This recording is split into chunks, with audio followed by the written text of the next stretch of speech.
आचमन जल पिया जाता है।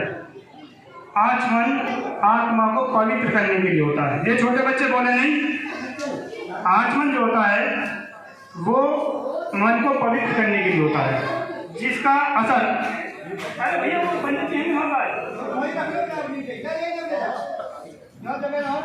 इतना पिया जाता है मुंह की जीवा से लेकर के और हृदय तक आ जाए, इससे ज़्यादा नहीं, फिर वो पानी में आता। इसी तरीके से प्रसाद का महत्व होता है। प्रसाद का जो महत्व होता है वो इतना होता है कि वो जीवा पर घुल जाए। यदि वो पेट से नीचे जाता है तो भोजन में आता है। कुछ लोग प्रसाद को भोजन की तरीके से यूज करना चाहते हैं। प्रसाद वो चीज है कि जो द्रौपदी के थाली का एक चावल यदि खा ले तो सब तृप्त हो जाएगा।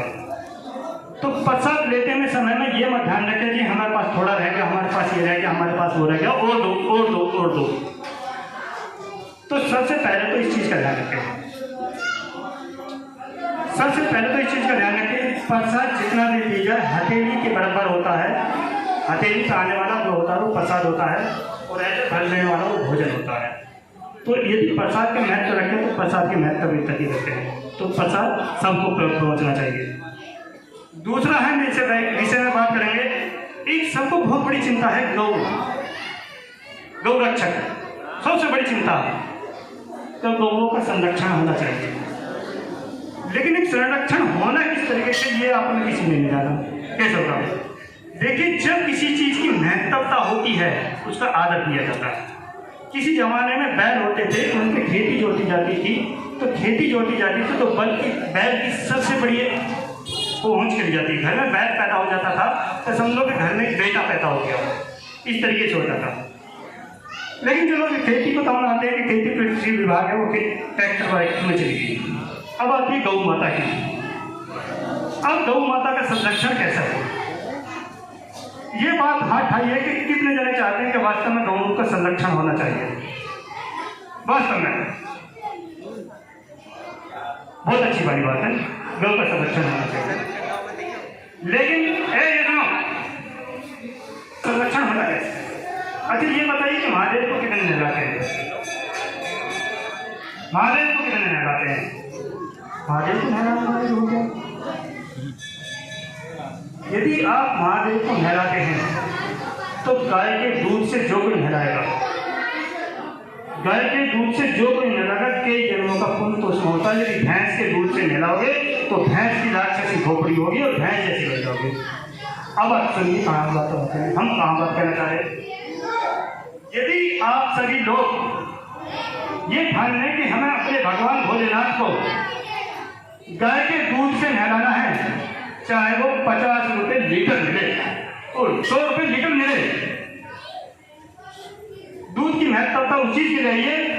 यदि आप गाय का संरक्षण करना चाहते हैं तो भोलेनाथ को नहलाने के लिए गाय का दूध ही खरीदे, जहां भी मिले। यदि वो 50 रुपये लीटर है, नहीं, हमें 100 रुपये लीटर में खरीदना है, चाहे आप आधा लीटर। यदि आपने घर ये वाली बात कर दी कि अपने घर में चाहे हम आधा लीटर दूध ले गए और हमें भोलेनाथ को गाय के दूध से ही नहलाना है, तो 100 रुपये लीटर का जितना दूध गाय का हो जाएगा, मैं कह रहा हूं कि घर घर में गाय बन जाएगी। नहीं तो कोई भी चारा ऐसा नहीं है कि जो गाय का संरक्षण करने वाले तो इतने हैं बस कि गाय मर जाती है और उसको जाके दाब जाते हैं। इससे ज्यादा यदि हो रहा हो तो मैं बता दो आप। यदि गाय की आप वास्तव में संरक्षण करना चाहते हैं तो उसके दूध की महत्वता बढ़ाइए, तो आपको कहीं भी मिले।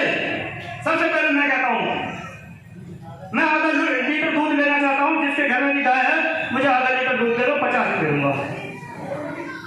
बताइए किसके घर में, और मैं डेली लेने जाता हूँ। और ऐसे आदमी खड़े हो गए कि जिनमें 50 रुपये की गाय के और महादेव के नाम पर खर्च करना चाहते हो, तो ऐसे आदमी खाइए जो वास्तव में कोई नहीं खर्च कर सकता। 50 रुपये देंगे है कोई, खाइए, हाँ खाइए। यदि आपको 50 दूध मिले तो बढ़िया बने, ये मेरे देखो सही बात है। अब हमारी सुनने वाले जितने भी उपासक हैं, गौ वाले हैं, अब गाय बता दो किसके घर में 100 रुपये लीटर का दूध हम दिलाना चाहते करेंगे उसका, और गाय की महत्वता देखो। यदि गाय दिन हर किसी के घर में बन जाए तो बता दो फिर। और भगवान हिंदू धर्म का संस्कार तभी हो सकता है, उद्धार तभी हो सकता है जब महादेव गाय के दूध से नहलाएंगे, नहीं तो भैंस के दूध में तो राक्षसी बनोगे। हम तो सीधी स्पष्ट बात कह रहे हैं। यदि हमारी बात पूरी लगी हो तो बताइए, जितना गाय के दूध का महत्व शुरू हो जाएगा, गाय का संरक्षण तो अपने आप शुरू हो जाएगा। देती दूध देती गाय का कौन आदर नहीं करता बताइए। तो इस चीज पर सोचिए, इस चीज पर सोचिए कि हमें किस तरीके से करना है। वरना तुम नारे लगाते हो खूब गाय का संरक्षण हो, गाय का संरक्षण हो, योगी अपने घर में नहीं बांधेगा। जो योगी है तुम जो गाय का संरक्षण कर दो, वो अपने घर में गाय नहीं बांधेगा। घर में गाय तो तुम्हारे लिए बनेगी, चली गलियों से गाय खत्म, वरना पूरे के ढेरों पे दिखाई देंगी। और गौ संरक्षण वाले बस इतना कर रहे हैं कि गाय मरी दी जाती है और उसको जाके दाब जाते हैं बस। नहीं तो किसके घर में गाय बन रही बता दीजिए। गौ संरक्षण करने वाले के किसके घर में गाय बन रही है। यदि तुम गाय नहीं बांध सकते, तो गाय का दूध खरीदना लोगों को घर में गाय बन जाएगी। तो मेरी आवाज जितने में भी पहुंच रही हो, हम ग्रुप में डालेंगे। हमारे पास में कम से कम 10 बंदे हैं जो आधा लीटर दूध लेंगे और खुद क्या करें, क्या भैंस का दूध चाहे सकता सही, हम 100 रुपए किलो में खरीदेंगे। आधा लीटर दूध ले जाएंगे, भोलेनाथ के नाम पर जाएंगे। हाँ जी, सही करें नहीं करें हम भाई। आधा लीटर तो भगवान के नाम पर दे सकते हैं हम। भोलेनाथ की दूध किसे नहलाएंगे, गाय का दूध भी मिलेगा और भोलेनाथ हमारे गाय से दूध से नहलाएंगे। बताइए कितना बढ़िया काम है। और घर में जो गाय का संरक्षण हो अपना आप हो जाएगा। इस विधि से चलिए तो गाय का संरक्षण कीजिए, बहुत जरूरी है। और उसी के लिए यही उपाय जो मैंने बताया सबसे बेहतर है। इसके अलावा कोई सा भी बेहतर दूध है ही। ग्रुप में डाल देंगे जिसके मेरे पास गाय हो, ग्राहक मैंने 100 रुपये लीटर का दूध आधा लीटर करके लाएंगे। और हाथ आपने दे दिए, हम ग्रुप से नाम बता देंगे, 10 आदमी हम कर देंगे। 10 लीटर का मतलब 5 लीटर दूध, 5 लीटर का 100 है। बहुत बढ़िया बात है, बहुत बढ़िया बात है। एक टाइम में भगवान बोलेगा कि हम पनीर करना करते हुए गाँव से चले जाते दुकान हमारे क्यों जी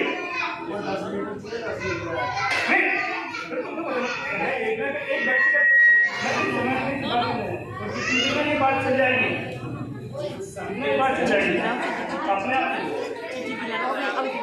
भैया। प्रसाद का भी ध्यान रखें, प्रसाद का महत्व समझें, सामूहिक रूप में पूजन करें। घर में ये सब चीज है, सबसे बड़ी चीज कोई चीज़ों का ध्यान रखें। हम बार ग्रुप में कह रहे हैं अपने घर में पारिवारिक पूजा करते रहें, बहुत जरूरी है। ऐसी पूजा जो 5 मिनट के लिए घर के सभी सदस्य एक समय जरूर खड़े हों, ये अवश्य ध्यान रखें। हम बार कह रहे हैं कि घर में पारिवारिक पूजा शुरू कर लीजिए, शायद 15 मिनट 5 मिनट की कीजिए, लेकिन घर का जन्मदिन एक साथ 5 मिनट के लिए ईश्वर के सामने खड़ा होना है। ऐसा नहीं कि माता जी तो घंटी बजा रही है और बालक घर ढूंढे गली में। ऐसे एक टाइम का शेड्यूल बना